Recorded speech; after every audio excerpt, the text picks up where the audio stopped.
Hello मित्रों ने खबर है कि टेट 1 માટે આપણે ઘણા બધા વિડિયો બનાવી દીધા છે। તો આજે મિત્રો આપણે ટેટ 1 માટે ખૂબ મહત્વનો ટોપિક મિત્રો નવા અભ્યાસક્રમ મુજબ ગુજરાતી પદ્ધતિશાસ્ત્ર ઓનલી ફોર પદ્ધતિશાસ્ત્ર આપણે ભણીશું મિત્રો, બરોબર। આનો મિત્રો પાર્ટ 1 છે, બરોબર, જેના અંદર 75 એમસીક્યુ આપણે સારી રીતે ભણીશું। અને ગુજરાતી પદ્ધતિશાસ્ત્ર તમારી ટેટ 1 ના અંદર મિત્રો 15 ગુણના અંદર પૂછાશે અને નવા અભ્યાસક્રમ મુજબ આવા ક્વેશ્ચન આવશે। આ પ્રકારના વિડિયો બનાવવાના અંદર ઘણી બધી મહેનત બનતી હોય છે, એટલે ચેનલ ઉપર નવા હોય તો ચેનલને સબસ્ક્રાઇબ કરી દેજો અને આ વિડિયોની લિંક તમારા મિત્રોને શેર કરી દેજો। તો ચાલો મિત્રો આપણે ટેટ 1 માટે ખૂબ મહત્વનો ટોપિક નવા અભ્યાસક્રમ મુજબ ગુજરાતી પદ્ધતિશાસ્ત્ર, બરોબર, જેના અંદર પાર્ટ 1 છે મિત્રો, પાર્ટ 2 આવશે અને 75 એમસીક્યુ છે, બરોબર, જે તમારી પરીક્ષાના અંદર 15 ગુણના અંદર પૂછાશે। હવે પહેલા નંબરનો પ્રશ્ન સમજીએ કે ભાષા શિક્ષણનો મહત્વનો હેતુ કયો છે। તો ભાષા શિક્ષણનો મહત્વનો હેતુ છે મિત્રો અર્થગ્રહણ છે। શું છે? અર્થગ્રહણ છે। હવે બીજા નંબરનો પ્રશ્ન સમજીએ કે બાળક ભાષા કઈ રીતે શીખે છે। તો બાળક જે છે મિત્રો ભાષા અનુકરણથી શીખે છે, અવલોકન કરીને શીખે છે, અનુભવથી શીખે છે અને સતત વ્યવહારમાં ઉપયોગથી પણ ભાષા બાળક શીખતું હોય છે। હવે ત્રીજા નંબરનો પ્રશ્ન સમજીએ કે અર્થગ્રહણથી બાળકમાં કઈ શક્તિ વધે છે। તો અર્થગ્રહણથી મિત્રો બાળકના અંદર વિચાર શક્તિ વધતી હોય છે, બરોબર। જો આ લેવલના પ્રશ્નો મિત્રો ગુજરાતી પદ્ધતિશાસ્ત્રના અંદર તમારી પરીક્ષાના અંદર પૂછાશે। આવી રીતે મિત્રો આપણે ગુજરાતી, પર્યાવરણ, ગણિત અને અંગ્રેજી ચારે ચારનું પદ્ધતિશાસ્ત્ર મિત્રો લાવીશું મિત્રો, જેના અલગ અલગ પાઠના અંદર રહેશે, બરોબર। હવે ચોથા નંબરનો પ્રશ્ન સમજીએ કે ભાષા શિક્ષણનું મહત્વનું લક્ષ્ય કયું છે। તો અભિવ્યક્તિ અને પ્રત્યાયન એ જે છે મિત્રો એ ભાષા શિક્ષણનું મહત્વનું લક્ષ્ય કહેવાય છે, બરોબર, અભિવ્યક્તિ અને પ્રત્યાયન। હવે પાંચમા નંબરનો પ્રશ્ન સમજીએ કે અભિવ્યક્તિ સબળ અને સશક્ત ક્યારે બને છે। તો અભિવ્યક્તિ જે મિત્રો સબળ અને સશક્ત ક્યારે બને છે? ભાષાના કથનના અને લેખનના કૌશલ્ય હસ્તગત કરવાથી મિત્રો આ અભિવ્યક્તિ સબળ અને સશક્ત બને છે। તો આવા ક્વેશ્ચન મિત્રો તમારી પરીક્ષાના અંદર આવી શકે છે ગુજરાતી પદ્ધતિશાસ્ત્રના અંદરથી, બરોબર। વિડીયોના અંદર પ્રશ્નો ગમતા હોય તો લાઈક, શેર, કોમેન્ટ કરી દેજો। હવે છઠ્ઠા નંબરનો પ્રશ્ન સમજીએ કે અભિવ્યક્તિ અને પ્રત્યાયન અંગેની પ્રવૃત્તિઓ કઈ કઈ છે। તો જો મિત્રો અભિવ્યક્તિ કરવા માટે અને પ્રત્યાયન કરવા માટે અંગેની પ્રવૃત્તિઓ કઈ કઈ છે જે બાળકોના અંદર વિકસાવી શકાય છે, પરીક્ષાના અંદર પૂછાઈ શકે છે મિત્રો આના અંદરથી વિધાન રૂપી પ્રશ્નો।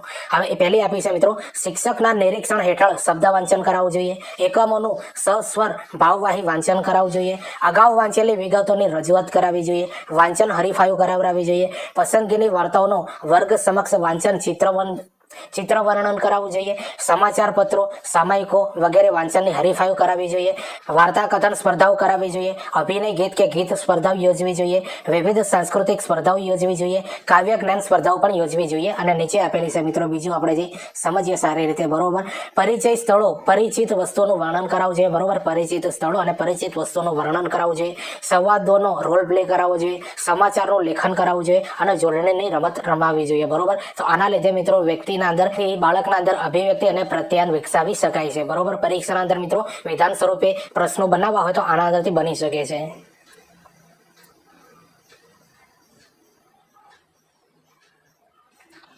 હવે સાતમા નંબરનો પ્રશ્ન સમજીએ કે સર્જનાત્મકતા અંગેની પ્રવૃત્તિઓ કઈ છે। તો બાળકના અંદર સર્જનાત્મકતા પ્રવૃત્તિ વિકસાવી હોય તો કઈ કઈ પ્રવૃત્તિઓ કરાવી જોઈએ બાળક પાસે। તો બાળક પાસે મિત્રો પ્રસંગ વર્ણન સ્પર્ધા કરાવવી જોઈએ, મુદ્દા પરથી વાર્તા કથન એ પદ્ધતિ કરાવવી જોઈએ, જોડકણાની રચના કરાવવી જોઈએ, લેખન હરીફાઈની પ્રવૃત્તિ યોજવી જોઈએ, ઉચ્ચારણમાં સરખા પ્રાસવાળા શબ્દની રમત રમાડવી જોઈએ, નિબંધ લેખન સ્પર્ધા યોજવી જોઈએ બાળકોના અંદર। પછી શીઘ્ર વક્તૃત્વ સ્પર્ધાનો પણ મિત્રો અહીંયા આપણે ઉપયોગ કરવો જોઈએ કે જેથી બાળકના અંદર સર્જનાત્મકતા અંગેની પ્રવૃત્તિઓ વિકસાવે છે, બરોબર। અને ચિત્રો વર્ણન સ્પર્ધા કરવી જોઈએ, શબ્દ ચિત્ર અને વાક્ય રચના સ્પર્ધા કરવી જોઈએ, વાતચીત કે સંવાદ કરવી જોઈએ, તો બરોબર। તો સર્જનાત્મકતા અંગે મિત્રો આ બધી પ્રવૃત્તિઓ બાળકના અંદર કરાવવાથી એના અંદર સારો એવો ભાષાનો વિકાસ થતો હોય છે, યાદ રાખજો, પરીક્ષાના અંદર પૂછાઈ શકે છે। હવે આઠમા નંબરનો પ્રશ્ન સમજીએ કે ભાષા અધ્યયનના મુખ્ય ક્ષેત્રો કેટલા છે। તો જો મિત્રો ભાષા અધ્યયનના મુખ્ય ક્ષેત્રો કેટલા છે? તો અર્થગ્રહણ, અભિવ્યક્તિ, તાર્કિક ચિંતન, સર્જનાત્મકતા, વ્યવહારિક ઉપયોજન, યાદ રાખી લેજો, બરોબર। આ બધા પૂછાય એવા છે મિત્રો ભાષા અધ્યયનના મુખ્ય ક્ષેત્રો, બરોબર, અર્થગ્રહણ, અભિવ્યક્તિ, તાર્કિક ચિંતન, સર્જનાત્મકતા, વ્યવહારિક ઉપયોજન। હવે નવમા નંબરનો પ્રશ્ન સમજીએ કે અર્થગ્રહણના વિકાસમાં મહત્વનો ભાગ પણ ભજવે છે, બરોબર। તો જો અર્થગ્રહણના વિકાસમાં મહત્વનો ભાગ કોણ ભજવે છે? તો શ્રવણ કૌશલ્ય અને વાંચન કૌશલ્ય મિત્રો મહત્વનો ભાગ ભજવતું હોય છે અર્થગ્રહણના અંદર, બરોબર। હવે 10મા નંબરનો પ્રશ્ન સમજીએ કે ભાષા શિક્ષણની સૌપ્રથમ શરૂઆત ક્યાંથી થાય છે? તો ભાષા શિક્ષણની સૌપ્રથમ શરૂઆત મિત્રો આ કર્ણેન્દ્રિયોથી થાય છે, સાંભળવાથી થાય છે, બરોબર, યાદ રાખી લેજો।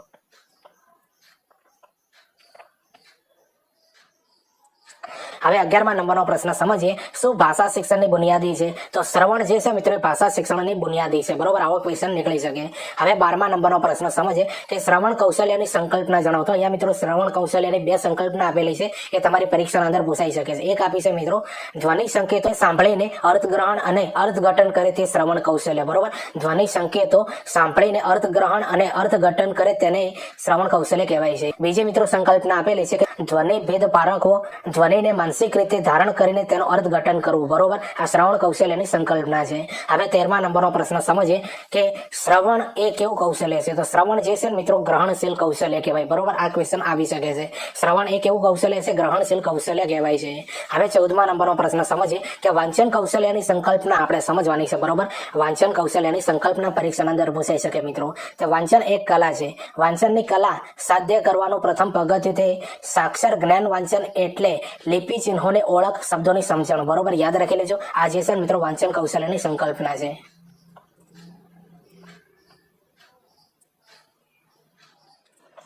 હવે 15મા નંબરનો પ્રશ્ન સમજીએ, વાંચન અને લેખન, શ્રવણ અને કથન, વાણી એ બધા કૌશલ્ય બાળકમાં શું ફેરફાર કરે છે? તો બાળકની પ્રગતિમાં પ્રદાન કરે છે, બરોબર. બાળકની પ્રગતિમાં પ્રદાન કરે છે. હવે 16મા નંબરનો પ્રશ્ન સમજીએ કે કયા માધ્યમથી ગણિત શિક્ષણ વધારે સફળ બને છે, બરોબર. કયા માધ્યમથી ગણિત શિક્ષણ વધારે સફળ બને છે? તો ભાષા શિક્ષણના માધ્યમથી મિત્રો આ ગણિત શિક્ષણ જે છે વધારે સફળ બનતું હોય છે. આ ભાષા શિક્ષણ છે મિત્રો એ કોઈ પણ ભાષા શીખવાના અંદર મિત્રો 100% તમને કામ આવતું જ હોય છે. હવે 17મા નંબરનો પ્રશ્ન ખૂબ મહત્વનો પ્રશ્ન છે. આના અંદરથી વિધાન રૂપે પ્રશ્નો બનાવવા હોય તો બની શકે છે કે વ્યાકરણ શિક્ષણના હેતુઓ કયા કયા છે? તો વિદ્યાર્થીઓ વ્યાકરણના મૂળ તત્વોનું જ્ઞાન પ્રાપ્ત કરે છે, વિદ્યાર્થીઓ વ્યાકરણના પ્રાપ્ત જ્ઞાનનો ઉપયોગ કરે છે, વિદ્યાર્થીઓ વ્યાકરણના સિદ્ધાંતો કે નિયમો અંગે સમજ મેળવે છે, તો વિદ્યાર્થીઓ વ્યાકરણની પ્રતિ અભિરુચિ કેળવે છે. તો આ બધા જે છે મિત્રો વ્યાકરણ શિક્ષણના હેતુઓ છે અને તમારી પરીક્ષાના અંદર વિધાન સ્વરૂપે પૂછાઈ શકે છે.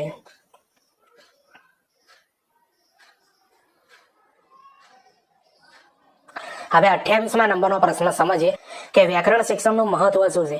ભાષા શિક્ષણમાં ભાષા મુખ્ય છે અને વ્યાકરણ ગૌણ છે, બરોબર. યાદ રાખી લેજો કે ભાષા શિક્ષણ અંદર ભાષા જે છે મિત્રો મુખ્ય છે અને વ્યાકરણ જે છે એ ગૌણ છે. ભાષા સાધ્ય છે અને વ્યાકરણ સાધન છે. તો આ વ્યાકરણ શિક્ષણનું મિત્રો મહત્વ છે, જે તમારી પરીક્ષાના અંદર મિત્રો વિધાન સ્વરૂપે પૂછાઈ શકે છે. નીચે મુદ્દા આપ્યા છે કે વ્યાકરણ એ ભાષા સાથે સંકળાયેલું એક વિશિષ્ટ અંગ છે. બીજું આપ્યું છે મિત્રો, શુદ્ધ ભાષા વ્યાકરણને કારણે વ્યાકરણના જ્ઞાનથી બને છે, બરોબર. યાદ રાખજો, શુદ્ધ ભાષા વ્યાકરણના કારણે વ્યાકરણના જ્ઞાનથી બને છે. નીચે આપેલ છે મિત્રો, વાંચન કૌશલ્યનો વિકાસ વ્યાકરણને કારણે થઈ શકે છે, બરોબર. જો વાંચન કૌશલ્યનો વિકાસ શાના કારણે થાય છે? વ્યાકરણના કારણે. હવે વ્યાકરણ તર્ક શક્તિ અને માનસિક શિસ્ત કેળવે છે. હવે નીચે આપી છે મિત્રો, વ્યાકરણ ભાષાની વ્યંજન શક્તિને દીપાવે છે, બરોબર. વ્યાકરણ ભાષાની વ્યંજન શક્તિને દીપાવે છે. નીચે આપી છે, સ્વભાષાનું વ્યાકરણ અન્ય ભાષા શીખવવામાં ઉપયોગી બનતું હોય છે, બરોબર. સ્વભાષાનું વ્યાકરણ જે છે અન્ય ભાષા શીખવવામાં ઉપયોગી બનતું હોય છે. નીચે આપી છે મિત્રો, વ્યાકરણથી ભાષા શુદ્ધ, સચોટ, પ્રસાદિક, સુરુચિકર અને અભિવ્યંજનાત્મક બને છે. નીચે આપી છે મિત્રો, વ્યાકરણ તો ભાષા માટે પ્રાણવાયુઓની ગરજ સારી છે, તે ભાષાને જીવંત અને શુદ્ધ રાખે છે. તો જો મિત્રો આ બધા જે હતા ને એ વ્યાકરણ શિક્ષણનું મહત્વ હતું, બરોબર. આના અંદરથી ક્વેશ્ચન બની શકે છે વિધાનવાળા.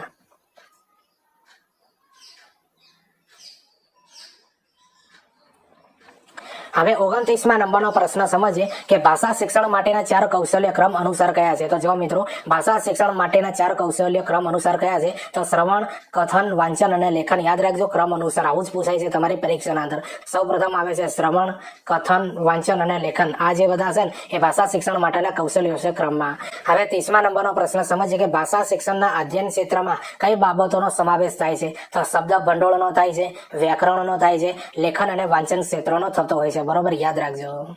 હવે 31મા નંબરનો પ્રશ્ન સમજીએ કે શિક્ષણ પ્રક્રિયાની પાયાની બાબત કઈ છે? તો અભ્યાસક્રમ જે છે મિત્રો એ શિક્ષણ પ્રક્રિયાની પાયાની બાબત કહેવાય છે, બરોબર. અભ્યાસક્રમ. હવે 32મા નંબરનો પ્રશ્ન સમજીએ કે ભાષા શિક્ષણનું પ્રથમ અને અંતિમ પગથિયું કયું છે? તો ભાષા શિક્ષણનું પ્રથમ અને અંતિમ પગથિયું કયું છે મિત્રો? શ્રવણ એ પ્રથમ પગથિયું છે અને લેખન જે છે મિત્રો એ અંતિમ પગથિયું છે. તો આવા ક્વેશ્ચન મિત્રો તમારી ગુજરાતી પદ્ધતિ શાસ્ત્રના અંદર પૂછાઈ શકે છે, બરોબર. ટેટ 1 ના અંદર. આ પ્રશ્નોનું લેવલ તમને કેવું લાગે છે મિત્રો કોમેન્ટ કરીને જરૂરથી બતાવજો. હવે 33મા નંબરનો પ્રશ્ન સમજીએ કે ભાષા શિક્ષણના કયા કૌશલ્યનો સૌથી વધુ ઉપયોગ થાય છે? તો ભાષા શિક્ષણના અંદર મિત્રો કથન કૌશલ્ય જે છે મિત્રો એનો સૌથી વધારે ઉપયોગ થતો હોય છે, બરોબર. કથન કૌશલ્ય. તો જો મિત્રો આજે આપણે આ ગુજરાતી પદ્ધતિ શાસ્ત્રના અંદર 75 પ્રશ્નો સમજવાના છે, જેનો આ પાર્ટ 1 છે મિત્રો. અલગ બીજા હજુ પાર્ટ આવતા રહેશે. હવે તમારા માટે મિત્રો મહત્વની બાબત તમને જણાવી દઉં કે બાળ વિકાસ એ તમારી ટેટ 1 ના અંદર 15 ગુણના અંદર પૂછાશે, બરોબર. અને બાળ વિકાસના અંદર 16 મુદ્દા આપેલા છે. આ 16 મુદ્દાના અંદરથી મિત્રો આપણે 3 વિડીયો બનાવ્યા છે, જેના અંદર પાર્ટ 1, પાર્ટ 2 અને પાર્ટ 3 એવી રીતે બાળ વિકાસના 3 વિડીયો બનાવ્યા છે, જેના અંદર 60+ ક્વેશ્ચન છે, બરોબર. આ 3ના અંદર એટલે 180 ક્વેશ્ચન થાય છે મિત્રો. આ 3 પાર્ટના અંદર મિત્રો જેટલા પણ ક્વેશ્ચન આપ્યા છે એ બધા જોજો મિત્રો. બાળ વિકાસના અંદર 15 ગુણના અંદર તમને 100% ફાયદો થશે, બરોબર. આ બાળ વિકાસના 3 વિડીયો મિત્રો ચેનલ પર પડ્યા છે, જઈને જોઈ લેજો, બરોબર.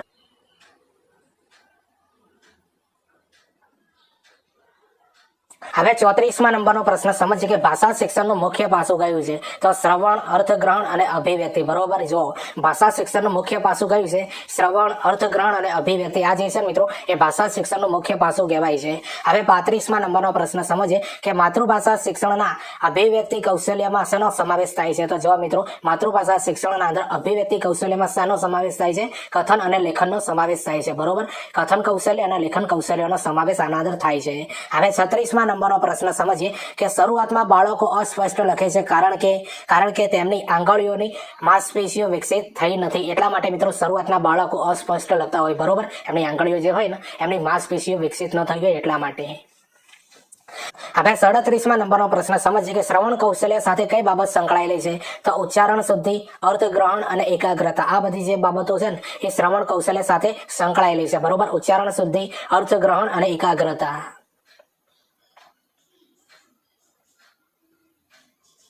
હવે 38મા નંબરનો પ્રશ્ન સમજીએ કે શ્રવણ કૌશલ્ય શીખવવા કઈ બાબતે ધ્યાન લેવામાં આવે છે? તો જો મિત્રો શ્રવણ કૌશલ્યને શીખવવા માટે કઈ બાબતો ધ્યાનમાં લેવામાં આવે છે? એક છે મિત્રો લિપિ ચિહ્નો અને તેમનો ઉચ્ચાર, યાદ રાખી લેજો. લિપિ ચિહ્નો અને તેનો ઉચ્ચાર. પછી બીજા નંબરના અંદર આવે છે સ્વર વ્યંજનનો ઉચ્ચાર ભેદ, યાદ રાખજો. સ્વર વ્યંજનનો ઉચ્ચાર ભેદ. અને ત્રીજા નંબરના અંદર આવે છે સાંભળવામાં એકાગ્રતા. આ બધું જે છે મિત્રો એ શ્રવણ કૌશલ્ય શીખવવા બાબતે ધ્યાન લેવામાં આવે છે, બરોબર. હવે 39મા નંબરનો પ્રશ્ન સમજીએ કે ઉચ્ચારણ શુદ્ધિથી સૌથી મોટો કયો ફાયદો થાય છે? તો ઉચ્ચારણ શુદ્ધિથી મિત્રો સૌથી મોટો કયો ફાયદો થાય છે? અર્થના અનર્થ ટાળી શકાય છે, બરોબર. ઉચ્ચારણ શુદ્ધિથી સૌથી મોટો ફાયદો કયો થાય છે? તો અર્થનો જે મિત્રો અનર્થ થતો હોય છે ને એને ટાળી શકાય છે.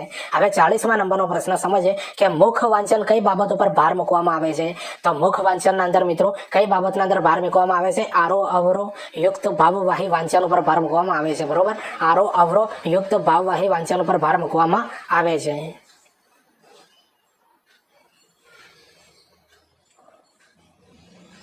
હવે 41મા નંબરનો પ્રશ્ન સમજીએ કે અશુદ્ધ ઉચ્ચારણથી સૌથી વધુ વિપરીત અસર કયા કૌશલ્ય ઉપર પડે છે? તો લેખન કૌશલ્ય ઉપર મિત્રો સૌથી વિપરીત અસર પડતી હોય છે અશુદ્ધ ઉચ્ચારણથી. હવે 42મા નંબરનો પ્રશ્ન સમજીએ કે ખરાબ અક્ષર એ અધૂરી કેળવણીની નિશાની છે. આ વિધાન કોનું છે? તો ગાંધીજીએ મિત્રો આ વિધાન આપેલું છે. હવે 43મા નંબરનો પ્રશ્ન સમજીએ કે ભાષા શિક્ષણમાં સૌથી જીવંત સ્વરૂપ કયું છે? તો ભાષા શિક્ષણના અંદર મિત્રો સૌથી જીવંત સ્વરૂપ છે શ્રાવ્ય સ્વરૂપ. કયું છે? શ્રાવ્ય સ્વરૂપ. હવે 44મા નંબરનો પ્રશ્ન સમજીએ કે અંધજનો ભાષાના કયા સ્વરૂપનો ઉપયોગ કરે છે? તો આનો જવાબ આવે છે મિત્રો કે અંધજનો ભાષાના કયા સ્વરૂપનો ઉપયોગ કરે છે? શ્રાવ્ય અને સ્પર્શ. યાદ રાખજો મિત્રો, અંધ બાળકો હોય મિત્રો એ શ્રાવ્ય અને સ્પર્શ મિત્રો આ સ્વરૂપોનો ઉપયોગ કરે છે ભાષા શીખવાના અંદર. હવે 45મા નંબરનો પ્રશ્ન સમજીએ કે હાવભાવ દ્વારા વ્યક્ત થતો પ્રયત્ન કેવા પ્રકારનો છે? તો દ્રશ્ય છે, બરોબર. હાવભાવ દ્વારા વ્યક્ત થતો પ્રયત્ન કેવા પ્રકારનો છે? દ્રશ્ય. આપણે જોઈ શકીએ હાવભાવ એટલા માટે. હવે 46મા નંબરનો પ્રશ્ન સમજીએ કે ભાષાના કયા રૂપાંતરમાં વ્યવહાર ન કરી શકનારને નિરીક્ષણ ગણાય છે? તો જો મિત્રો ભાષાના કયા સ્વરૂપમાં વ્યવહાર ન કરી શકનારને નિરીક્ષણ ગણાય છે? તો દ્રશ્યના અંદર, બરોબર. યાદ રાખજો દ્રશ્યમાં. તો જો મિત્રો હાલ આપણે ગુજરાતી પદ્ધતિ શાસ્ત્રના 46 પ્રશ્નો જોયા છે, બરોબર. તો આ બધા પ્રશ્નોનું લેવલ તમને કેવું લાગે છે મિત્રો એ કોમેન્ટ કરીને જરૂરથી બતાવજો. આ પાર્ટ 1 છે, બરોબર, જે તમારી પરીક્ષાના અંદર 15 ગુણના અંદર પૂછાય છે પદ્ધતિ શાસ્ત્ર, બરોબર. હવે 47મા નંબરનો પ્રશ્ન સમજીએ કે ભાષાના મૌખિક સ્વરૂપમાં કયા બે રૂપનો ઉપયોગ થાય છે? તો જો મિત્રો ભાષાના મૌખિક સ્વરૂપમાં કયા બે રૂપનો ઉપયોગ થાય છે? શ્રાવણ અને કથન. યાદ રાખી લેજો, શ્રવણ અને કથન આ બંને રૂપનો ઉપયોગ થાય છે ભાષાના મૌખિક સ્વરૂપમાં. હવે 48મા નંબરનો પ્રશ્ન સમજીએ કે કયા કૌશલ્યને ભાષાનું ગૌણ કૌશલ્ય ગણી શકાય? તો જો મિત્રો કયા કૌશલ્યને ભાષાનું ગૌણ કૌશલ્ય ગણી શકાય? તો અનુવાદ કાર્યને. યાદ રાખજો, અનુવાદ કાર્યને. હવે 49મા નંબરનો પ્રશ્ન સમજીએ કે શ્રવણ કૌશલ્ય એટલે શું? તો શ્રવણ કૌશલ્ય એટલે એટલે બોલનારને ધ્યાનથી સાંભળી તેની લાગણી અને વિચારો અર્થ ગ્રહણ કરવું. બરોબર, શ્રવણ કૌશલ્ય એટલે શું? તો બોલનારને ધ્યાનથી સાંભળી તેની લાગણી અને વિચારોનો અર્થ ગ્રહણ કરવું. હવે 50મા નંબરનો પ્રશ્ન સમજીએ કે બાળકોને અનુલેખન આપવું જોઈએ. બરોબર, બાળકોને અનુલેખન આપવું જોઈએ કારણ કે લિપિ સંકેતોને સમજીને મરોડદાર લખવામાં મહાવરા તરીકે એને કામ આવે. બરોબર, એટલા માટે બાળકોને અનુલેખન આપવું જોઈએ. હવે 51મા નંબરનો પ્રશ્ન સમજીએ કે ગ્રહણ કેન્દ્રીય ભાષા કૌશલ્યમાં શેનો સમાવેશ થાય છે? તો ગ્રહણ કેન્દ્રીય ભાષા કૌશલ્યના અંદર મિત્રો શ્રવણ અને વાંચન કૌશલ્યનો ઉપયોગ થાય છે. બરોબર, શ્રવણ અને વાંચન કૌશલ્યનો ઉપયોગ થાય છે.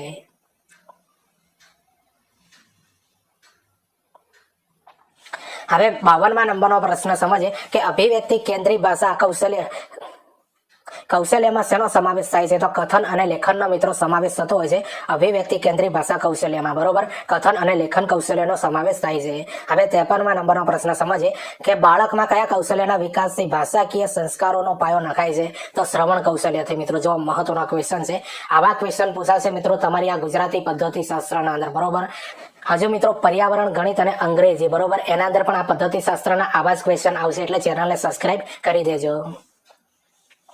હવે 54મા નંબરનો પ્રશ્ન સમજીએ કે કથન કૌશલ્યના વિકાસ માટે કયું કૌશલ્ય આવશ્યક છે? તો જો મિત્રો કથન કૌશલ્યના વિકાસ માટે સૌપ્રથમ તો મિત્રો શ્રવણ કૌશલ્ય તમને આવશ્યક છે. હવે 55મા નંબરનો પ્રશ્ન સમજીએ કે પાઠ્ય પુસ્તકના મૂલ્યાંકનનો મુખ્ય માપદંડ કયો છે? તો પાઠ્ય પુસ્તકના મૂલ્યાંકનનો મુખ્ય માપદંડ કયો છે? તો અપેક્ષિત મૂલ્યોની ખીલવણી. બરોબર, યાદ રાખજો, અપેક્ષિત મૂલ્યોની ખીલવણી. અપેક્ષિત મૂલ્યની ખીલવણી. હવે 56મા નંબરનો પ્રશ્ન છે, ખૂબ મસ્ત પ્રશ્ન છે કે ભાષા શિક્ષણ અધૂરું ગણાય ત્યાં સુધી જ્યાં સુધી ગ્રહણ કરેલું ક્રિયાત્મક ન બને ત્યાં સુધી. યાદ રાખજો. બરોબર,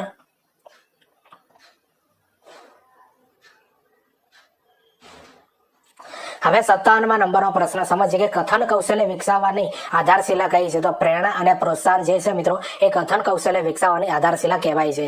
હવે 58મા નંબરનો પ્રશ્ન આપણે સમજીએ મિત્રો કે વાંચન જ્ઞાનની દુનિયામાં પ્રવેશ કરનાર જાદુઈ હાર છે.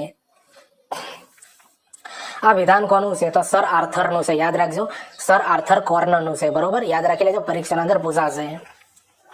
હવે 59મા નંબરનો પ્રશ્ન સમજીએ કે વાંચન પ્રક્રિયાના આધાર સ્તંભોમાં કોનો સમાવેશ થાય છે?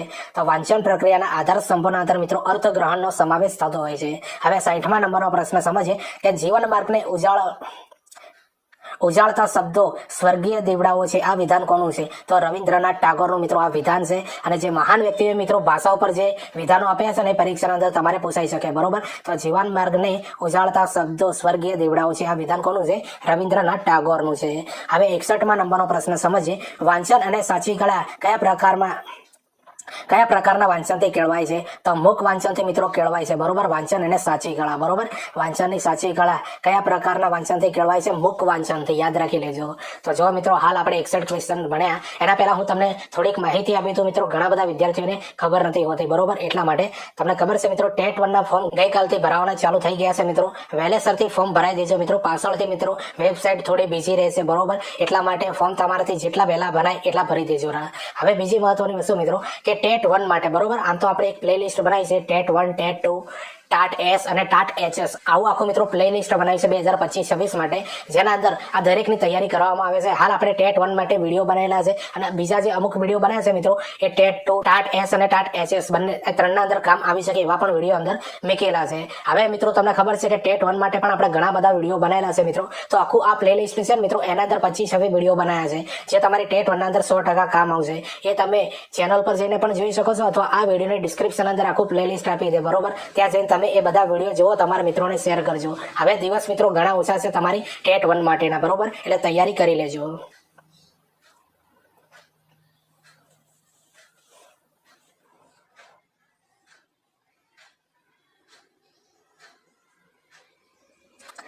હવે 62મા નંબરનો પ્રશ્ન સમજીએ કે માનસ શાસ્ત્રની દ્રષ્ટિએ વાંચન શિક્ષણની પદ્ધતિ વધુ મહત્વની કઈ ગણાય છે? તો વાક્ય પદ્ધતિ. યાદ રાખજો મિત્રો, માનસ શાસ્ત્રની દ્રષ્ટિએ વાંચન શિક્ષણની પદ્ધતિ વધુ મહત્વની કઈ ગણાય છે? તો વાક્ય પદ્ધતિ. હવે 63મા નંબરનો પ્રશ્ન સમજીએ કે વાંચન શિક્ષણની વાક્ય પદ્ધતિમાં શિક્ષણના કયા સિદ્ધાંત સૂત્રનો ઉપયોગ થાય છે? તો સરળ પરથી સંકુલ પર જવું. યાદ રાખજો મિત્રો, આવા ક્વેશ્ચન પૂછાશે તમારી ગુજરાતી પદ્ધતિ શાસ્ત્રના અંદર. તો વાંચન શિક્ષણની વાક્ય પદ્ધતિમાં શિક્ષણના કયા સિદ્ધાંત સૂત્રનો ઉપયોગ થાય છે? તો સરળ પરથી સંકુલ પર જવું. હવે 64માં નંબરનો પ્રશ્ન સમજીએ કે હસ્તાક્ષર મૂલ્યાંકન સ્કેલના પ્રણેતા કોણ છે? તો સિરિલ બર્ટ છે, બરોબર. સિરિલ બર્ટ છે મિત્રો, જે હસ્તાક્ષર મૂલ્યાંકન સ્કેલના પ્રણેતા કહેવાય, બરોબર, સિરિલ બર્ટ. હવે 65માં નંબરનો પ્રશ્ન સમજીએ કે લેખન કૌશલ્યને કઈ પદ્ધતિ તુલના પદ્ધતિ તરીકે પણ ઓળખવામાં આવે છે? તો જો મિત્રો, લેખન કૌશલ્યની કઈ પદ્ધતિ જે છે મિત્રો, એને તુલના પદ્ધતિ તરીકે પણ ઓળખવામાં આવે છે. તો જેકોટિક પદ્ધતિ, યાદ રાખજો, જેકોટિક પદ્ધતિ. હવે 66માં નંબરનો પ્રશ્ન સમજીએ કે કઈ પદ્ધતિમાં વિદ્યાર્થીની તર્ક શક્તિ વિકસે છે? તો જો મિત્રો, ચર્ચા પદ્ધતિના અંદર વિદ્યાર્થીની તર્ક શક્તિ વિકસતી હોય છે, બરોબર. કઈ પદ્ધતિથી? ચર્ચા પદ્ધતિથી.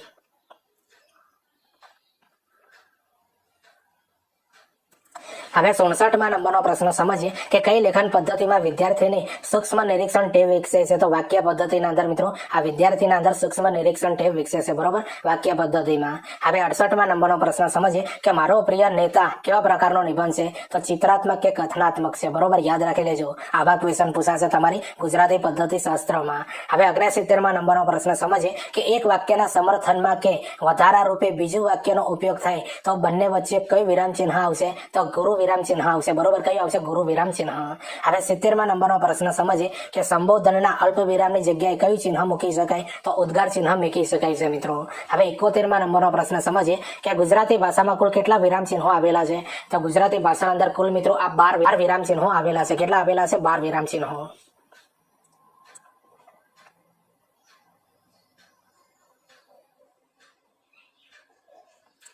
હવે 72માં નંબરનો પ્રશ્ન સમજીએ કે વ્યાકરણ એ શું છે? તો જો મિત્રો, વ્યાકરણ એ શું છે મિત્રો? તો ભાષાનું એક શાસ્ત્ર છે મિત્રો આ વ્યાકરણ, કે જેના લીધે ભાષાને આપણે સારી રીતે સમજી શકીએ છીએ. હવે 73માં નંબરનો પ્રશ્ન સમજીએ કે વ્યાકરણ શિક્ષણ અને